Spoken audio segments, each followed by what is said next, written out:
है, पर ये वो घंटी है जो कभी न कभी तो ज़रूर बजेगी, और कब बजेगी पता नहीं चलता। ये वो पत्ते हैं जो लहरों से, हवाओं से थपेड़े खाते हैं, और हवाओं का कोई पता थोड़ा ही है कि कब कौन सी हवा चल जाए। महावीर इसीलिए गौतम को संबोधित करते हुए कहते हैं, हे गौतम, क्षण भर का भी प्रमाद मत करो, क्योंकि मनुष्य जीवन का कोई भरोसा नहीं है कि ये खिला हुआ फूल कब डाली से नीचे लुढ़क जाए, कोई पता नहीं। इसलिए क्षण भर का भी प्रमाद मत करो।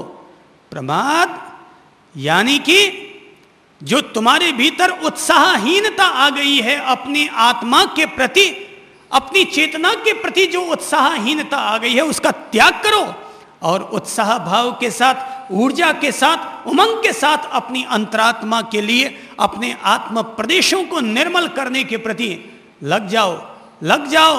अरे मुन्ना भाई लग जाओ, क्योंकि कब डाल से फूल नीचे बिखर जाए कोई गारंटी नहीं है। प्रमाद का मार्ग मृत्यु का मार्ग है, अप्रमाद का मार्ग अमृत का मार्ग है। प्रमाद का मार्ग मृत्यु का मार्ग है, और अप्रमाद का मार्ग अमरता का मार्ग है। प्रमाद का मार्ग संसार और मूर्छा का मार्ग है, और अप्रमाद का मार्ग सचेतनता का मार्ग, जागरूकता का मार्ग, मुक्ति का मार्ग है। संसार क्या है? मूर्छा है। मैं, मेरा, तू, तेरा, और थारो, और मारो, और मारो और थारो, और मारो और थारो। ये जो बिलोना होता है ना मटकी में मक्खन और छाछ और दही का, ये क्या है? एक तरफ खींचते हैं, एक तरफ ढीला छोड़ते हैं, एक तरफ ढीला छोड़ते हैं, दूसरी तरफ खींचते हैं। ये पता है ये बिलोने में क्या दो रस्सियां होती है? एक है मारो, एक है थारो। ये मारो एंड थारो, मारो एंड थारो, ये इसी में ही बिलोना चलता रहता है। मेरा एंड तेरा, तेरा एंड मेरा, थारा बाप रो मारे बाप रो, और यूं कर कर के ये बिलोना जिंदगी का, ये दुनिया का बिलोना यूं ही चलता रहता है। कुल मिलाकर सारी दुनिया इस मेरे और तेरे में ही अटकी है। ये मैं, ये मेरा, ये तू, ये तेरा।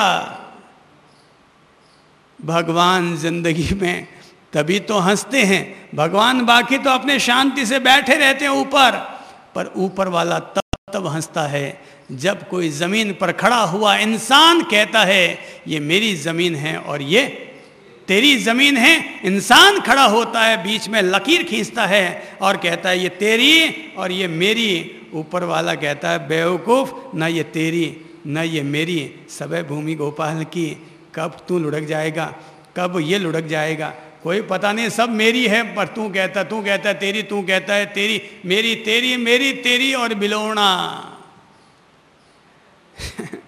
ये भाई बड़ी गजब की दुनिया है। मुक्ति बहुत कठिन है, कोई चेतना नहीं जगती। अपन सब के सब मरघटिया बैरागी हैं। 2 पल के लिए जोश जगता है, पर वापस ठन ठन पाड़ मदन गोपाल, फिर वापस अपन ठंडे पड़ जाते हैं। अपना खून गर्म ही नहीं होता।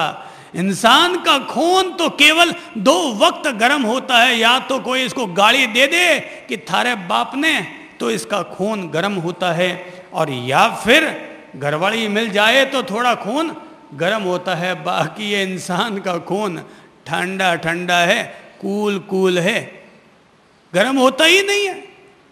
इसकी जो चमड़ी है ना, वो दिखने में लगती है कि चमड़ी बहुत पतली है, मगर इसकी चमड़ी कछुए की चमड़ी है। मोटी चमड़ी का है आदमी। चमड़ी जो है ना, जैसे भैंसे की चमड़ी कितनी मोटी होती है, हाथी की चमड़ी कितनी मोटी होती है, कछुए की चमड़ी और मोटी होती है। लोगों को नहीं पता। लोग कहते हैं कछुए की चमड़ी सबसे मोटी खाल की होती है, उस पर अगर तलवार चला दो तो भी कोई फर्क नहीं पड़ता। अरे भाई, इंसान की जो आत्मा है ना, उस पर ऐसे मोटे मोटे चमड़े चढ़े हुए हैं कि ज्ञानी जनों के बिल्कुल बिल्कुल तलवार जैसे शब्द भी काम नहीं कर पाते।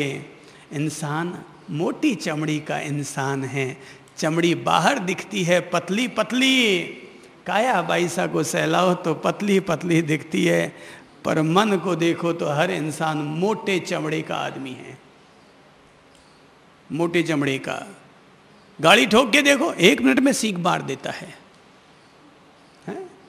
कुछ कह के देखो 1 मिनट में फटकार मार देता है, फण मार देता है, डंक मार देता है। ये अपन लोग है ना, ये अपन सब केवल दिखावे के साधु हैं, अपन सब लोग दिखावे के साधक बन जाते हैं, दिखावे के 2 मिनट के धर्म कर्म कर लेते हैं। जरा दुनिया के किसी भी शांति चंजी को छेड़ के देखो तो पता चल जाए वो हकीकत में शांति चंजी है कि क्रोध चंजी है। नाम रखने से क्या होता है, कुछ भी रख लो ना, छेड़ के देखो तो पता चले कौन कैसा है। अब बिना छेड़े तो भाई क्या पता चलेगा कौन क्या है। इसीलिए ज्ञानी कहते हैं तुम्हारा शरीर जीर्ण हो रहा है, केश सफेद हो रहे हैं, आंखों की शक्ति क्षीण हो रही है, अतः गौतम समय मात्र का भी क्षण मात्र का भी प्रमाद मत करो। प्रमाद यानी उत्साहहीनता, प्रमाद यानी आलस्य, प्रमाद यानी सुस्ती, प्रमाद यानी अपनी आत्मा को भूल बैठना, प्रमाद यानी अपने कर्तव्य को विसरा देना, प्रमाद यानी कि वही गाड़ी के बैल की जिंदगी जीने के लिए राजी रहना। तो महावीर बिल्कुल हकीकत की बात कह रहे हैं। वो कहते हैं देख भाई गौतम, तुम्हारा शरीर क्या हो रहा है, जीर्ण हो रहा है, शरीर जीर्ण हो रहा है और केश सफेद हो रहे हैं, बाल पकते जा रहे हैं, रोज बरोज पकते ही जा रहे हैं। किसी आदमी का चेहरा जन्म से काला है, वो मरते दम तक काला रहता है, पर दुनिया में जितने भी इंसान पैदा हुए ना तो काले बाल लेकर के आता है, पर मरता उससे पहले उसके सारे गोरे गट्ट हो जाते हैं, सारे बाल गोरे गट्ट। चेहरा तो नहीं बदलता पर बाल जरूर बदल जाते हैं। काया बाईसा रोज दिन ब दिन ढीली तो पड़ रही है, कोई ताकतवर थोड़ी हो रही है, रोज ब रोज ताकत इसकी कमी तो होती जा रही है, दुर्बल होती जा रही है। दांत धीरे धीरे हिलने लग गए होंगे, किसी न किसी के तो हिलने लगी गए होंगे भाई, तो दांत हिलने लगी गए होंगे, और जो हिलता है वो कभी न कभी तो लुढ़कता है ही। जब वृक्ष के पीले पत्ते कभी भी लुढ़क सकते हैं तो ये दांत चंजी कब तक अखरोट की तरह पके हुए रहेंगे, कभी भी ये नीचे लुढ़क सकते हैं। तो दांत गिर रहे हैं, लारें टपक रही है, छींके आ रही हैं, नाक में पानी बहता रहता है, आँख में कीड़ निकलता रहता है, आँखों की दृष्टि कमज़ोर होती जा रही है, कमर बाईसा लटकती जा रही है, झुकती जा रही है, दबती जा रही है। महावीर कहते हैं तुम्हारी इंद्रियां कमज़ोर हो रही हैं भाई, बूढ़ा हो रहा है इंसान, और बूढ़ा आदमी करेगा क्या, बूढ़ा आदमी करेगा क्या? क्या दुनिया में कोई ऐसा आदमी है क्या जो किसी बूढ़े आदमी को गोद लेता हो? हमेशा बच्चे को गोद लिया जाता है, युवक को गोद लिया जाता है, ऊर्जावान व्यक्ति को गोद लिया जाता है, बूढ़े निठल्ले को कौन गोद लेवे? अरे सन्यास लेने जाओ तो कोई महाराज बनाने को तैयार नहीं होता, बोला बूढ़ापे में तेरी सेवा कौन करेगा? बूढ़े आदमी को कोई गोद नहीं लेता, फिर ये धर्म कब से गोद लेना शुरू कर देगा?